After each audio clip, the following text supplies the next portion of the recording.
Chào mọi người, hôm nay mình sẽ hướng dẫn mọi người cái cách tạo một cái đường line nó chạy như này trên Google Earth để mô phỏng cái kiểu một cái tàu hỏa chẳng hạn. Đấy, sẽ như thế này. Đó. Thì hôm nay mình sẽ hướng dẫn mọi người cái bài này nhé. Đầu tiên chúng ta khởi động Google Earth lên. Được chưa? Các bạn tạo một cái đường Earth Path cho mình. Được chưa? Ở đây mình đang tạo, ví dụ đây, mình tạo Việt Trì, Yên Bái. Tại vì cái đường line này thì đợt trước thì mình ấy rồi, thì bây giờ mình tạo một cái đường line từ Hà Nội đi Lào Cai đi. Đây mình sẽ tạo một cái đường line nó sẽ như thế này nhá. Ví dụ đây line 1 đi. Ok, sau đó mình sẽ lưu cái line 1 này ở chế độ KML. Chưa? Mình sẽ lưu cái file này ở chế độ KML. Đó, mình sẽ lưu cái line 1 này đi ở chế độ KML. Sau đó thì mọi người truy cập cái website này giúp mình, được chưa? Mọi người truy cập cái website này cho mình. Mọi người ấn vào đây, chọn tệp cho mình. Chúng ta thì chọn đến cái tệp mà nãy chúng ta vừa lưu file KML lúc nãy. Đây, mình sẽ ấn line 1 đi. Sau đó mình sẽ ấn convert Earth version đây, Earth elevation, để nó tải cái file, nó biến cái file KML như lúc nãy của mình đấy thành file đấy nhá, thành file GPX. Đó. Ok, mình sẽ ấn đây. Rồi, ok, mình sẽ tạo ra, mình đổi tên nó đi. Mình đổi tên nó thành Hà Nội Lào Cai LPX. Ok. Tiếp theo nữa là mọi người sử dụng phần mềm GPS Check Editor cho mình. Ở đây. Đây, cái phần mềm này nha mọi người. GPS. Đây. GPS Check Editor. Mọi người mở cái file mọi người mở cái file nãy mọi người vừa mở lên. Ở đây thì ở cái file mà mọi người vừa lưu ấy, được chưa? Ở đây mình sẽ vào cái khu vực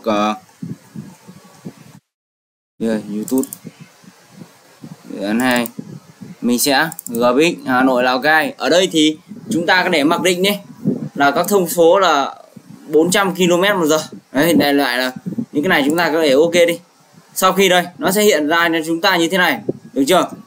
Thì chúng ta ấn vào file, chúng ta chọn chúng ta nhấp vào đây, chúng ta chọn Save As cho mình, được chưa? Khi mà cái file này nó hiện lên rồi ấy, thì mình lại đổi tên tiếp. Mình ví dụ mình đổi tên thành line 3 chẳng hạn, được chưa? Mình đổi thành line 3 đi. Đó, thì mọi người Save As cho mình, được chưa?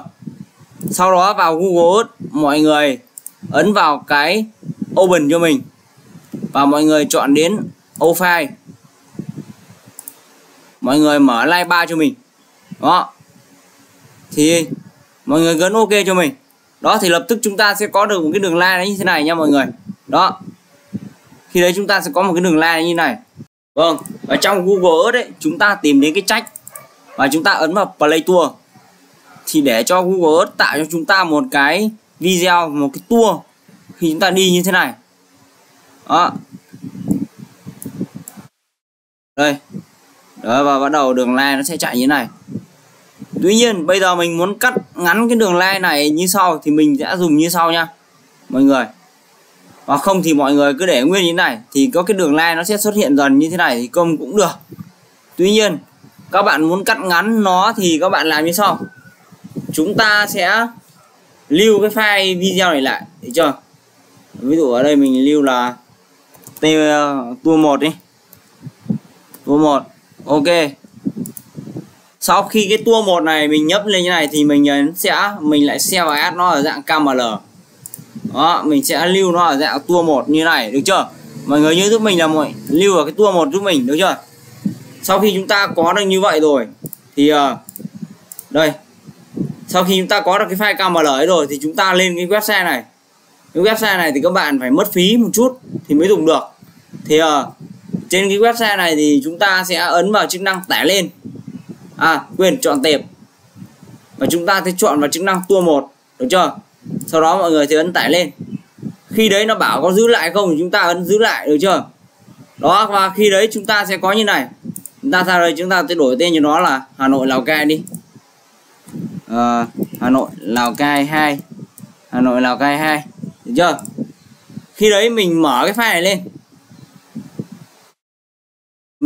đây, và cuối cùng chúng ta chỉ cần kéo lại thôi thì chúng ta sẽ được một cái đoạn video nó sẽ như này nha mọi người, rất là bình thường thôi. Thì phần mềm chúng ta phải bật cái like này lên nhá, không được tắt nó đi, quên mình nhầm. Chúng ta không được tắt cái like đó, khi đấy chúng ta sẽ có một cái like đường tàu hỏa như thế này, được chưa? Ở like đây mình có thể đổi tên nó, được chưa? Mình có thể đổi tên nó đi là Education VN như thế này, được chưa? Education VN.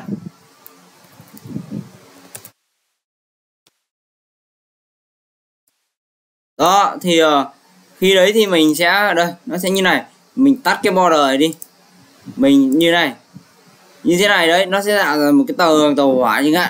Vì cái này nó muốn sắc nét hay không thì do chúng ta chỉnh chu ở ngay cái bước đầu, chúng ta ớt path thì chúng ta phải làm như thế này đấy, thì nó sẽ là như thế này nha các bạn. Còn chúng ta nếu không cần mất phí thì chúng ta cũng đừng quan tâm cái website bước của mình sẽ làm một cái đường line nó xuất hiện dần như này, và camera nó xuất hiện này đúng như một cái tàu hỏa. Còn ở đây ví dụ như mình muốn làm một cái đoạn nó ngắn ngắn như này thôi đấy, thì mình phải làm như thế này. Ở đây thì là do mình ấy là mình ớt cái bát cái đoạn đầu làm video này mình ớt ở cầu thả, nên vì vậy mà nó mới giật kiểu này. Mà muốn nó không giật kiểu này ấy, thì chúng ta phải phụ thuộc chỉnh cái tốc độ của cái video này nữa. Thì đấy là cái cách mà chúng ta làm được một cái video về cái kiểu mô phỏng tàu hỏa, nó sẽ là như thế này nha các bạn. Ok, nó chỉ đơn giản như vậy thôi.